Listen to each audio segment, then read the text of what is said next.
Welcome to the Legends series. Each month on the Rent to Rent Success podcast, we are talking to property legends with an area of expertise that will help us to grow ourselves and our businesses.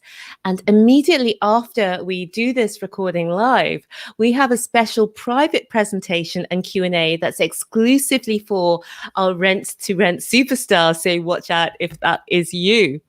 So this month's Legend series features private finance legend Ayesha Ofori. Ayesha is an incredible woman, and if you missed the Property Game Changers interview that we did with her, you definitely want to go back and find that interview to check her out. I think you'll be as blown away as I am by all that Ayesha has achieved.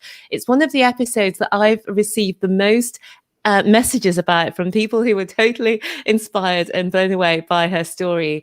So briefly, Ayesha has managed £500 million as an ultra high net worth advisor at Goldman Sachs. And she's got extensive experience in raising finance rather. She's founder of the PropElle Network, a property and self-investment community for women. She's founder of the Black Property Network, which empowers Black people to build wealth through property. And she's CEO of Axion Property Partners, which works with high net worth individuals who seek bespoke investment opportunities. Now, Ayesha has also a string of accolades to her name, including she's winner of the 2019 Women of the Future Awards, and she's one of the 15 Women of the Future that you need to know by the Telegraph newspaper. Ayesha is definitely someone who believes bigger, who is bolder, and who is a game changer. Welcome, property finance legend Ayesha Ofori. Hi, Ayesha. Hi, thank you for having me. It is, I'm just so thrilled to have you back, because I did mention to you that we've had so much interaction, engagement with your previous interview that we did on the Property Game Changers. Yeah, I had quite a lot of people reach out to me as well. So it's always really nice to know that, somebody can listen to your story and, feel inspired or motivated or just moved to be able to sort of do something positive in their own lives. And that is brilliant. And so what I thought I would invite you back for, Ayesha, is one of your superpowers is that your ability to raise private finance. And not only have you done it as a layperson, but you've also done this as your professional job. So why don't we talk a little bit, just going back to Goldman's, how you got in there, and tell us a little bit about getting started working with ultra high net worth individuals. Yeah, so I went into investment banking straight out of undergrad, so out of my first degree. I'd studied physics, so I wasn't particularly pointed in any sort of direction career-wise. I went into banking because A, I thought it was a great sort of career, something to do. B, I had student debts I needed to pay, and they paid well. But I started off in a different area of banking, and then I went to business school after the 2008 financial crisis. And my plan during business school was actually to do something completely different when I graduated, but I actually had no idea what. And, I thought I was going to go to business school for 2 years to find myself, and then I would become an entrepreneur or do something else. Ironically, I went back into banking, and that was when I joined Goldman Sachs. So that was back in I first joined them in 2011 and started full-time 2012. And I knew what roles I didn't want to do. And that was kind of my starting point, which is a little bit of a bizarre way to look for a job. But I knew that I'm not a morning person. So those sort of traders who are at their desk at sort of 5, 6 a.m., that was not going to be me. I knew I loved people. I love talking to people. I love meeting people. I love helping people. So I needed a role where I was going to be very sort of client focused. I'm a numbers geek. Excel is, something that I love to do. So I knew I also needed to do something where I'd be sort of heavily involved with the numbers. I wanted more responsibility. I wanted there to be sort of clear career progression, and I just wanted control over the work that I did. I hate being micromanaged. So I wanted control in terms of how I sort of, went through my working day. And somebody suggested wealth management to me. And initially I sort of wrote it off. I was like, absolutely not. I've seen the movies. I know what wealth management it is. Those guys that go and play golf and pretend that they work. But someone said to me, stop being so stereotypical. Why don't you actually look into it? And particularly, look at a firm like Goldman, because rather than just being the relationship person, at Goldman, the role is combined. So you're the person who has to go and find the client and keep them happy, but you also manage their money. Whereas some other firms separate those two roles. So they'll be done by different people or different teams. So I quite like the idea that I would have to manage the relationship and get to know people, but also that I'd be the one, doing the number crunching and making the decisions on actually where the money went. So long story short, I, did some research on Goldman, met some of their team, thought, actually, this could be, my cup of tea. And I started by doing an internship. And the internship's quite interesting. So it's a summer program, and essentially it's like a 6-week interview. And they interview you and they decide at the end whether or not they're going to give you a full-time role. And during that time, you have to kind of prove that you can do the job. Now at Goldman, they focus on ultra high net worth individuals. So minimum account size is $10 million. And so what I had to prove during that internship was that I would be able to bring in clients and to bring in the money. So I put together this really, comprehensive strategy outline as to how I was going to do this. And, at the time I was like, yeah, this is actually really good. I'd hire myself. And I, presented it. They liked it. They gave me the full-time offer, and I started the next year when I finished my MBA. So roll forward to my first day. Actually, then you have training. So they fly you to New York and they train you on various different things. Then you come back to London and it's your first day at the desk. So first day at my desk, I, log into the computer, raring to go. And I'm like, right, what do I do? I'm like, I have that, presentation, that strategy deck I made last year. So I pull that out and I open it up and I'm like, okay, right. So all I've got to do is do whatever I wrote in this thing. So I refreshed my memory on what was in it. I looked through it, and basically what I'd done is I put in all the wealthy people that I knew. I put in other people that I knew, some people I knew. So if I called somebody and said, could you introduce me to so-and-so? I think it took me about 3 or 4 hours to go through and contact all of the people in that presentation, to try and, get them to be clients. And the ones that, did pick up the phone that I could speak to were sort of like, Ayesha, we love you, but you're not a wealth advisor. This is your first day on the job. What the hell do you know about wealth management?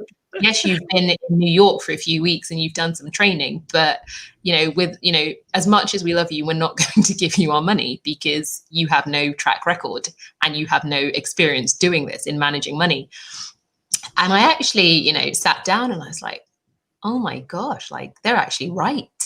Like I wouldn't give me money with no track record either. And then I sort of thought, well, what the hell am I going to do? These guys have hired me to bring in all this money and they give us targets. So you have a target that you have to hit within 2 years. And it equates to approximately bringing in $500 million. And then you have targets that you have to hit sort of beyond that. And the $500 million target within 2 years is a bit flexible. They'll give you between sort of 2 to 4 years to do it. And then beyond that, you've got to, then obviously scale up and bring in more and more money. So I was there sitting at the desk thinking, okay, I've been through all of my really wealthy contacts. Where the hell am I going to find people to give me $500 million that I have to bring in? And then I started to like panic a bit, you start to sweat. And then I was like, what the hell am I going to do? I probably went for a bit of a break, and then I came back and I said, you know what? They've hired me because they can see something in me and they know I can do this. When I calmed down, I said, actually, I know I can do this. I have to be strategic about it. One of the reasons I think that banks like to go to university campuses and hire scientists is because they think that our brains are quite analytical. So we're able to solve problems, usually mathematically. So the way that I looked at this was, I was like, right, I have a problem. I need to find all this money. Now there is money out there. So clearly I can see the money over there. I'm sitting over here. I just need to somehow go and get that money. So there has to be a way to do it. And I have to map out a strategy of how to go about that. And I literally sat down and, closed the old presentation, started again, and mapped out with the skill set that I have, with the, the connections that I have, how am I going to do this?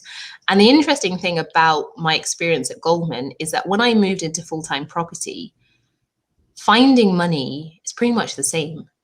It's actually much easier now because I've got to find a lot less. Yeah. So back then I had to convince people to give me at least 10 million. When I'm speaking to people now, I mean, the sums of money we're talking about is still significant. But it's, from my perspective, it's a bit easier for me because I'm not necessarily talking about tens or hundreds of millions at once. But what's really important, I think, is that the skill set of being able to map out how to find investors, how to get them to work with you, how to get them to give you money, and how to get them to keep coming back, I actually think is something that can be learnt. And it's what I, oftentimes, people within my network, so PropElle Network or BPN, a lot of people get to that point where they need additional financing. Either they've had money of their own and they've run out, or they haven't had much to start with in the beginning, but they really need to get going. So it doesn't really matter who you are in property, financing or raising money is going to come up. And so you need to know how to do it. And there are definitely do's and there are definitely don'ts. I'd say the most important thing is persistence. And I say that with caution. There is a fine line between persistence and stalking or harassment. Yeah. Have you crossed that line, Ayesha? Well, it's interesting. I remember I had a client at Goldman once. I identified that, I thought he was very wealthy, and for various reasons, I thought that he'd want to become a client. I remember getting hold of him and, sort of introducing myself, credentializing myself, saying, who I was and why he should, give me his money. And, he was very, very blunt. But by that point, I got used to people being blunt, particularly when it comes to money. And he said, I would never work with your firm. No offense to you, but for various different reasons, it's not for me, et cetera, et cetera, et cetera. And I said, look, why? Why are you writing me off? Why are you writing my department off versus, whatever it is that you may have heard about something else that may or may not be true? Let's talk about it. So I got him talking. And that was the first step. And then I said to him, look, don't even make a decision now. Why don't we follow up in a few weeks? And then I followed up with him again. And in between that time, I'd sent him a few emails about things that I knew he was interested in. So he'd mentioned on the phone that he was particularly interested in golf. I knew nothing about golf at that point. I did a bit of research. I learned some stuff, spoke to friends who played golf, and I sent him some interesting things. So I just stayed at the sort of forefront, not the forefront of his mind, but I stayed near the sort of, top of his email inbox, if you like. And I just consistently kept in touch with him. Yeah. And then eventually we had another conversation and he said to me, you are persistent. Actually, I really like that, because if you're this persistent and, annoying with me, then I guess that's how persistent and you're annoying you're going to be about managing my money. And I was like, exactly. And he actually became a client. He became my best client. And he was actually a client right up to the day I left. In fact, I still talk to him now. And that was for me, that's one of the relationships I'll never forget, particularly because he told me he was never going to become a client. And you know what? I love a challenge. Yeah, I love that. You've everything. Every time you speak, there's so much comes out. But there were a few observations while you were speaking, going way back. You are a combination of people person and geek, Excel spreadsheet geek, and other kind of geek as well. But let's just choose Excel flavor right now. Yeah. Unusual. Very, yeah. So university was interesting. I'm not sure what to make of that. Do you mean on sort of Aaron style interesting? No, I mean, because I studied physics, I was, one of, I think there are about 200 people on my course and 5 women. So surrounded by a lot of men, but a lot of very smart, sort of very academic men who weren't necessarily very social. Yeah. So because I am quite social, Yeah. it was just interesting.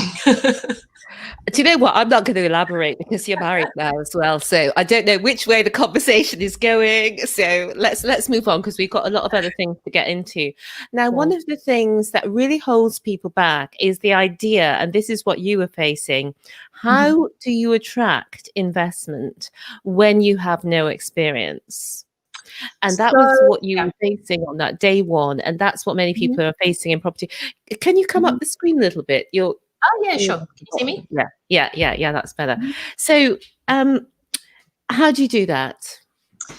So what I did back then, and when I speak to people and what I suggest now is, if you don't have credibility on your own at the moment, you basically have to borrow someone else's. You have to borrow someone else's until you've got your own. Yeah. So how do you do that? Or how did I do it back then? So initially when I started going to meetings on my own, and then I'd get that, those comments, well, you've just started, what do you know? So then I went to a guy on my team who had been there for a number of years, and I sort of said to him, well, I have an idea. How about you come to some of my meetings? If you help me get it across the line, I'll give you a little bit of my revenue. And he was like, so I just got to come. I'm like, yeah, I don't even need you to say anything. Like, it's my meeting. I want to own the relationship. I literally just need you to be there to give me some credibility. And he was like, so I come, I sit in your meeting, I do nothing, but I get paid. I was like, yeah, if it goes some way, then yeah. He's like, okay. So I leveraged his credibility and his reputation in the beginning because he was more tenured and more experienced. And that enabled me to, build up relationships with people. They felt more comfortable knowing it wasn't just this new lady who had just started, who'd never managed anyone else's money, and they weren't going to be my first client. So they felt more comfortable. So whilst this person was there with me, I was actually the one doing everything. But as I said, I was kind of borrowing his reputation and his credibility. That allowed me to start getting clients of my own. And then eventually you have enough clients of your own, you actually genuinely build up a reputation. And then, at some point I said to him, well, actually, I don't really need you to come to my meetings anymore. Like, no offense, I've got a track record now. I'm going to go and fly solo. And that's what I did. And, I wasn't the only person who did that. A lot of, junior people who started at the firm do similar things. And it's very similar in property. If you don't have a track record and you don't have experience, then why don't you go and find somebody that does and offer them something for it, partner with them in some way. Now, I have seen people try to do it, on their own and not that way. And I just personally think it's really difficult. It's an uphill battle. It's not impossible. You can do it yourself, starting from, with no track record. But one of the things about getting people to give you money is that they have to trust you and they have to believe that you're going to make money for them. And just generally speaking, you feel more comfortable and more confident about somebody when you know they have history and track record.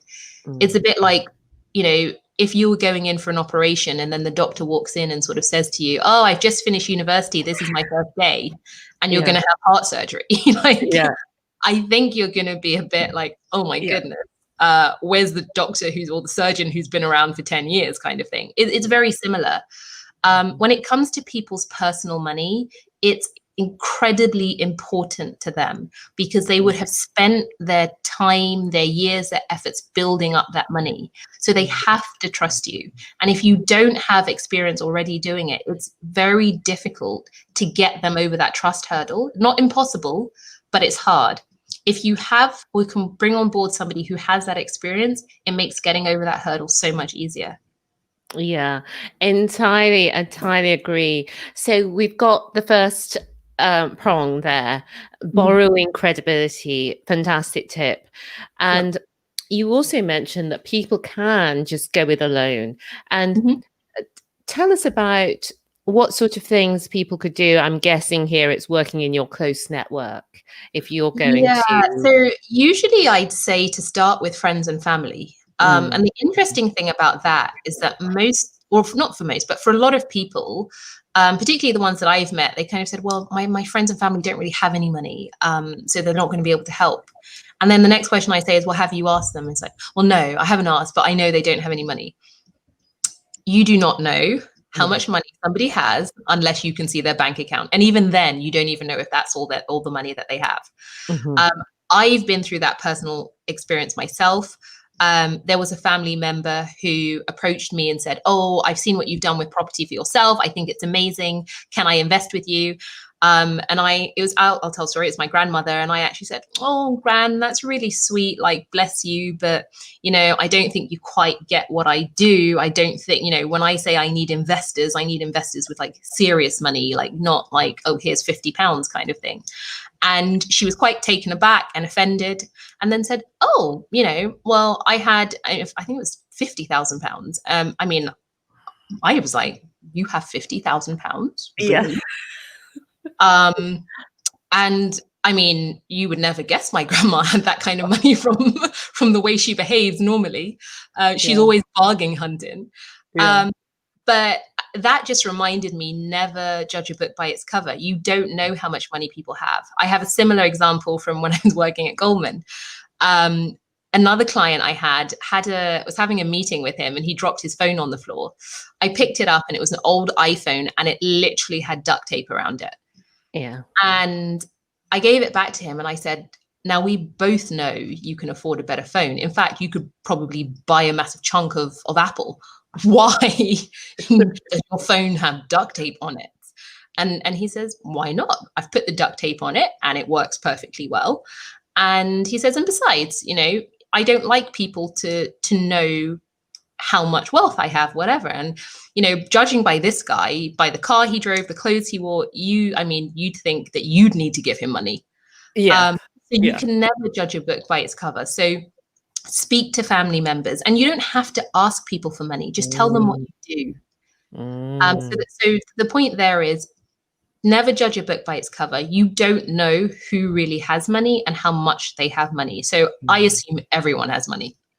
And then I guess a sort of another point on from that is, asking for money, I find, is a little bit cringy. I actually think it's just un-British.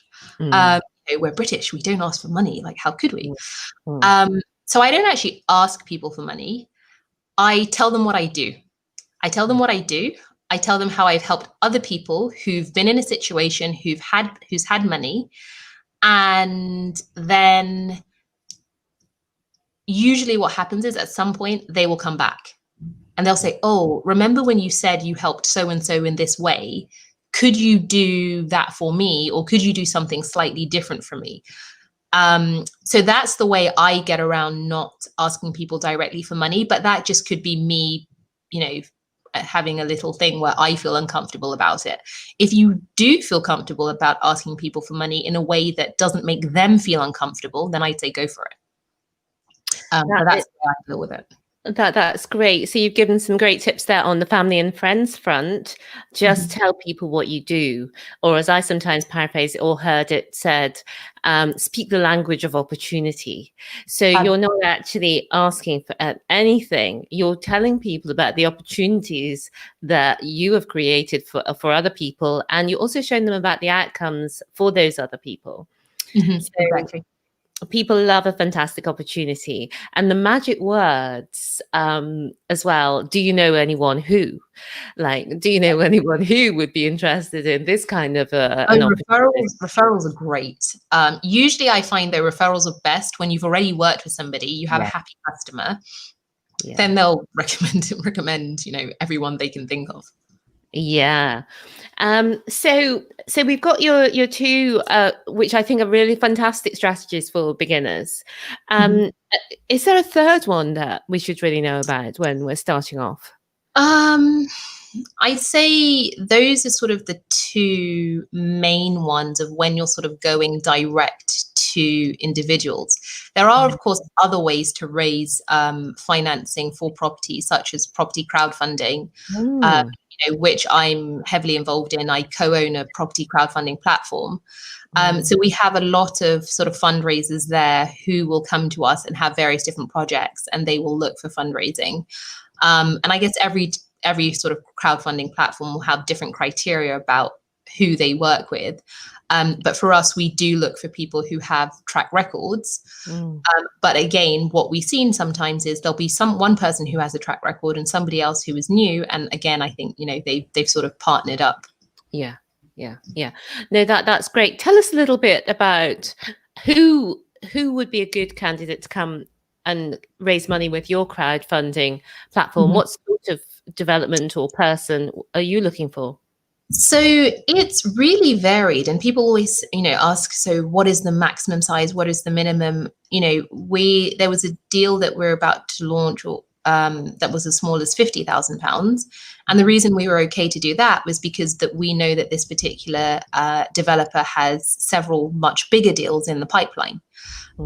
We have done several deals recently that have been around £100,000. We're looking at deals that are, several £1 million. So there isn't really a sort of magic number. It's more about the team. It's more who the team is, and also about the project itself.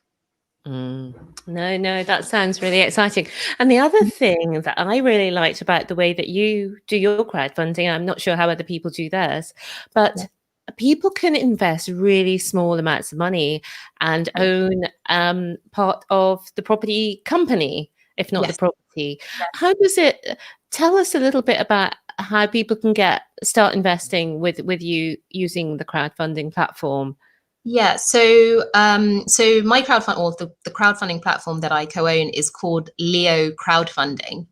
And as you said, Steph, we allow people to invest from as little as £100. And that was incredibly important to both me and my business partner, because historically, if you look at property investing, it's something that was reserved for the wealthy. You needed to have, considerable money or access to considerable money to be even able to participate in an investment. So democratizing property investing is something that's, a key focus of mine through, a lot of my business ventures.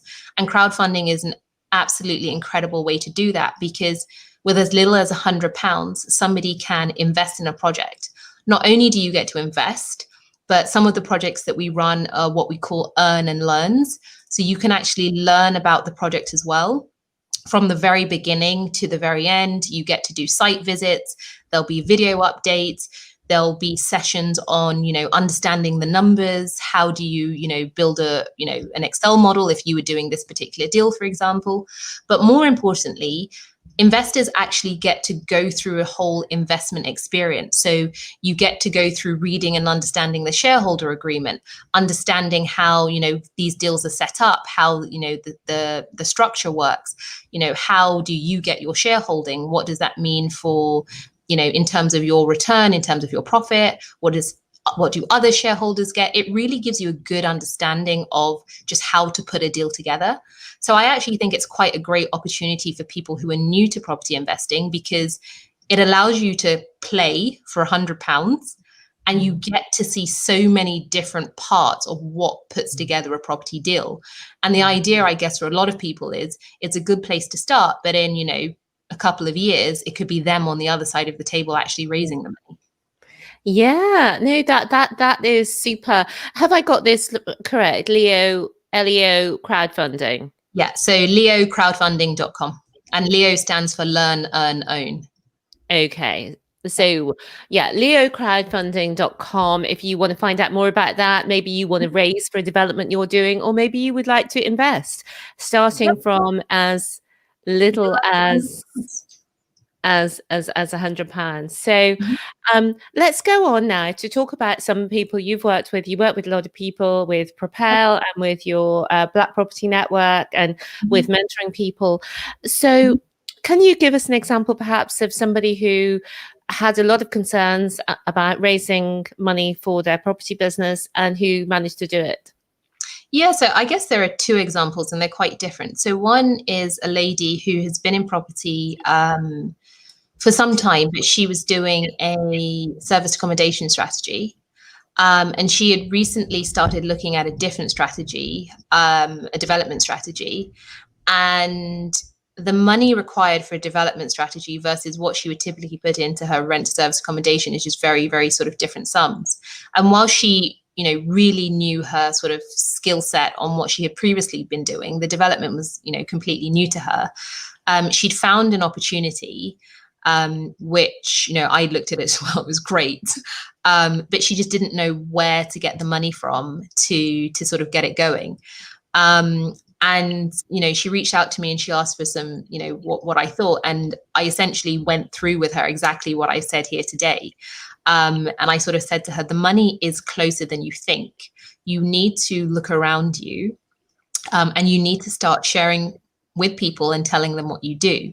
If I was somebody around you, like, one of your friends and family, and you bought me this deal, I would bite your arm off, because I don't see deals like this very often.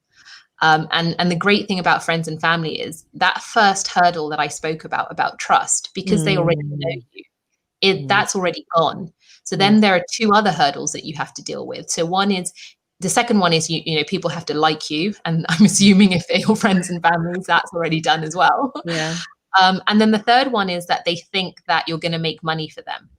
Now, if you have a great deal and you can explain it to people in a simple way, then they should be able to see for themselves how it's going to make money for them. So what's really important is how you present your deal.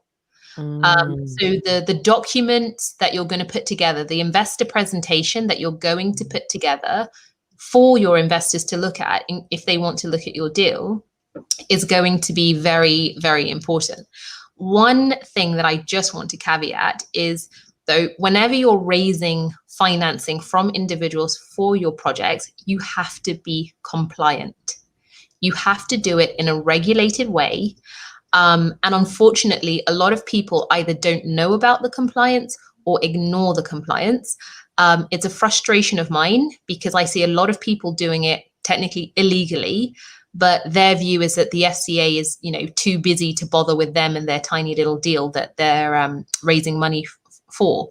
So that's just one thing that I wanted to caveat there. So what kind of things, let's just briefly touch on this compliance. What kind of things really rile you up? Let's know, Ayesha. What should we be doing? So essentially, a lot of the property market is unregulated. So there are lots of things that you can do and no one will say anything. However, there are certain things that are regulated. So one is financial promotions. So for example, there are rules and regulations about how you can promote a particular deal. So for example, I couldn't come on here and then suddenly start talking about a deal and saying how fantastic it is and what returns are on offer. And if anyone's interested, here's my number, call me. That's not okay, because I don't know who is listening. I don't know the experience level of the people listening. Are they high net worth individuals, sophisticated investors, or what I call retail or restricted investors? And with retail and restricted investors, the FCA have a lot of guidelines around what you can show to those people, because to them, they see them as the most vulnerable. What they don't want happening is basically people investing in projects that they don't really understand. This is why the legislation is in place to protect them. So there's a lot that you can't do in terms of how you promote your deals. And also just in terms of how you structure them and put them together, particularly if they're equity investments. So if you're raising money from somebody and rather than give them a fixed return for a fixed period of time, you want to let them have profit share in your project. So it's an equity investment. You're not allowed to have multiple people going into an equity type project, because then it's classified as a collective investment scheme. And a collective investment scheme is regulated activity for which you would need FCA approval. Now, many people don't know this and don't know necessarily how it works. So I know of some people who sort of said, well, if I get high net worth individuals or sophisticated investors and I, get them to sign something to say that they're sophisticated or high net worth, then it's fine. Actually, no. It depends on the circumstances. It depends on how you give them the information about the investments. And then the even more frustrating thing about this is, depending on who you ask, people will give you different opinions on exactly how it works. Because unfortunately, sometimes the guidelines from the FCA aren't black and white. Sometimes it's a bit grey and open to interpretation. But my perspective is always stay as far to, the right side of the line as possible. There is no point putting yourself or your project at risk. Great, thanks for filling us in on that. So that's a bit confusing. I see that because it can be differently interpreted. So we won't delve any further there. But I would like to ask you: did you already clarify the woman who we were just talking about, who wanted to raise the funds? Did we clarify how she did it in the end? Yeah, so what she did is she actually went to her network. So she had a network of people around her who had been investing in property, but doing sort of bigger projects. And so she went to one of those ladies, so who had known her for a long time, but sort of said to her, look, I know you know me as, a woman operating in this part of the property world. I'm now doing this. Yes, it is new for me, but you know me. But more importantly, you understand how numbers work as well. Have a look at this deal. Isn't it incredible? Do you want a piece? It's kind of hard to turn that down. Yeah. No, that's brilliant to know, and it's great for people to see that coaching is available, because it's so much more powerful coming from someone who's done it in the way that you have, to learn that. So we've talked about the experience. Oh my gosh, that was another thing. I just looking at my notes here, and I'd written down 500 million that you were raising in 2 years.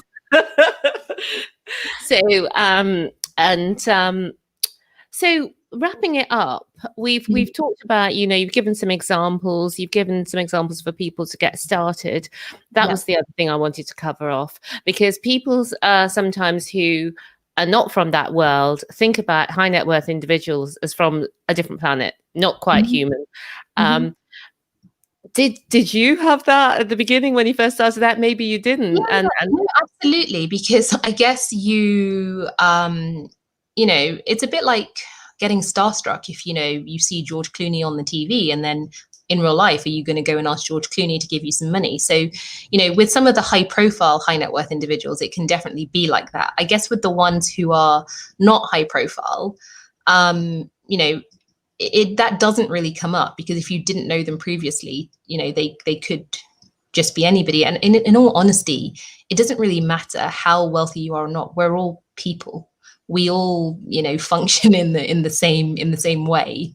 So I try not to let, the fact that somebody is incredibly wealthy, affect how I interact with them or deal with them. And I actually think it works quite well. Yeah.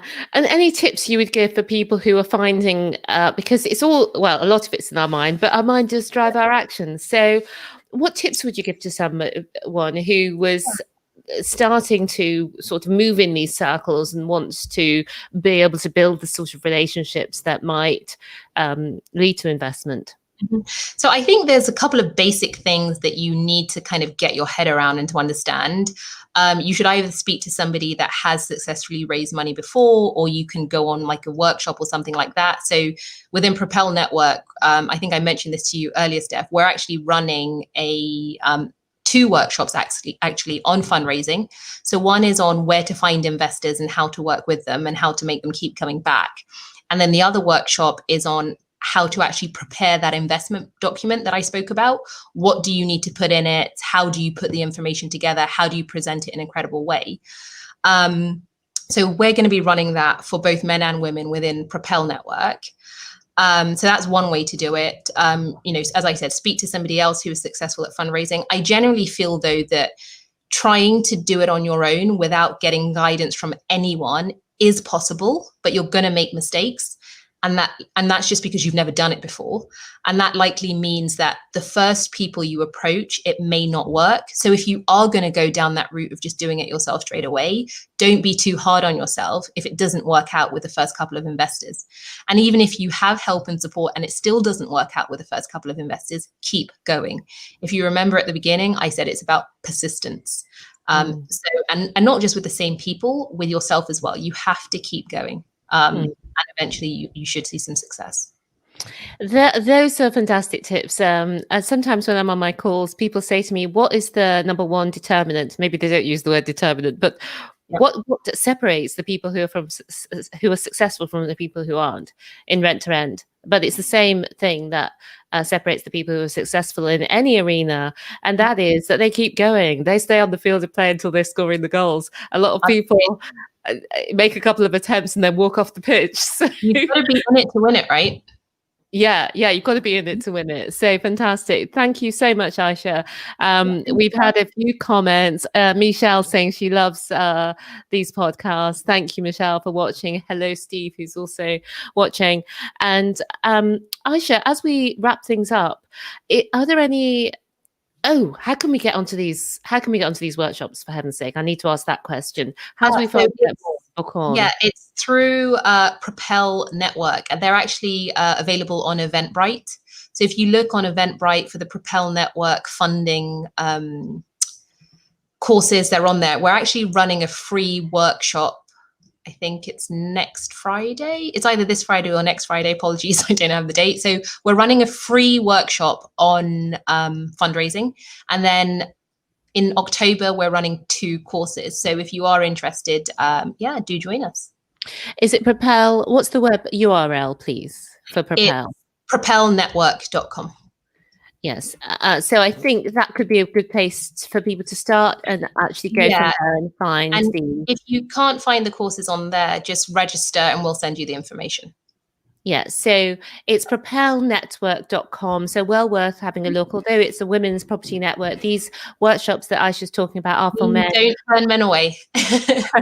Are for men and women.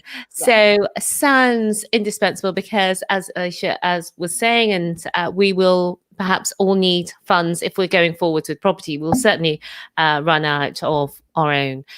Thank you, Ayesha, for all of the gold you've shared this evening. As we close, is there anything you'd like to leave people with? Yeah, I would say dream big and keep going. And the reason that I say dream big is because the bigger you dream, you may not hit that goal, but it means that where you likely end up will probably surpass where you even imagined that you could be. So that's what I'll leave you with. And I just want to say hello, Joan, because see Joan is watching and she's saying she really enjoyed it as well. Thanks, Joan. Oh, thank you. So thank you, Ayesha. Thank you for watching and for listening. For now, it's goodbye from Ayesha Ofori. Bye. And it's goodbye from me. I'll see you soon. Bye for now.